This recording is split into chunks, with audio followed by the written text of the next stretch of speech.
തൃശ്ശൂർ ജില്ലയിലെ ചേർപ്പിൽ സ്ഥിതി ചെയ്യുന്ന പെരുവനം മഹാദേവ ക്ഷേത്രത്തിലേക്കാണ് ഇന്ന് ഞാൻ പോകുന്നത്. കേരളത്തിലെ പ്രസിദ്ധമായ 108 ശിവക്ഷേത്രങ്ങളിൽ ഒന്നാണിത്. പഴയകാല പെരുവനം ഗ്രാമത്തിലെ പ്രധാന ക്ഷേത്രമാണിത്.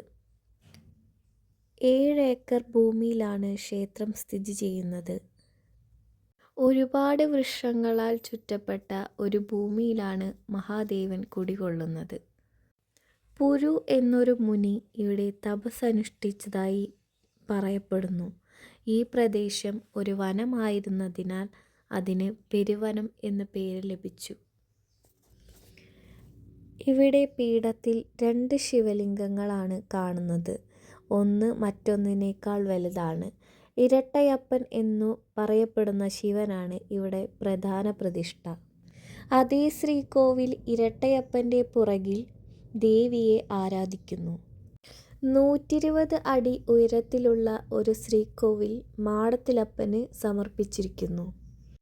10 മുതൽ 11 വരെ നൂറ്റാണ്ടുകളിൽ നിർമ്മിച്ച ഒരു ഹിന്ദു ക്ഷേത്രമാണിത്.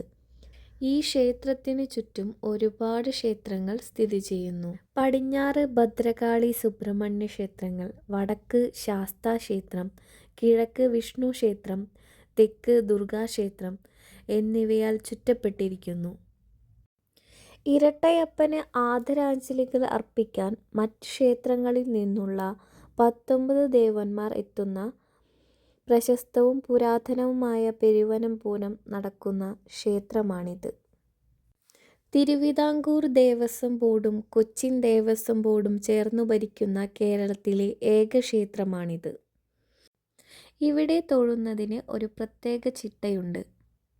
ക്ഷേത്രത്തിൽ ഉഷഃപൂജയോടെയാണ് ഒരു ദിവസം ആരംഭിക്കുന്നത്. പന്തിരടിപ്പൂജയ്ക്ക് ഇരട്ടയപ്പന് ധാര, മാടത്തിലപ്പന് പൂജ, ഉച്ചപൂജ, ദീപാരാധന, അത്താഴപൂജ എന്നീ ക്രമത്തിലാണ് പൂജാവിധി. തൃശ്ശൂർ വടക്കുംനാഥ ക്ഷേത്രവുമായി ഏറെ രൂപസാദൃശ്യമുള്ള ഒരു ക്ഷേത്രമാണിത്. കിഴക്കുദിശ ഒഴിച്ച് 3 ദിക്കിലും ഗോപുരങ്ങളുണ്ട്. കിഴക്കുഭാഗത്ത് ഗോപുരത്തറ മാത്രമേ കാണുന്നുള്ളൂ. അഗ്നിക്കിരയായതാണെന്ന് പറയപ്പെടുന്നു.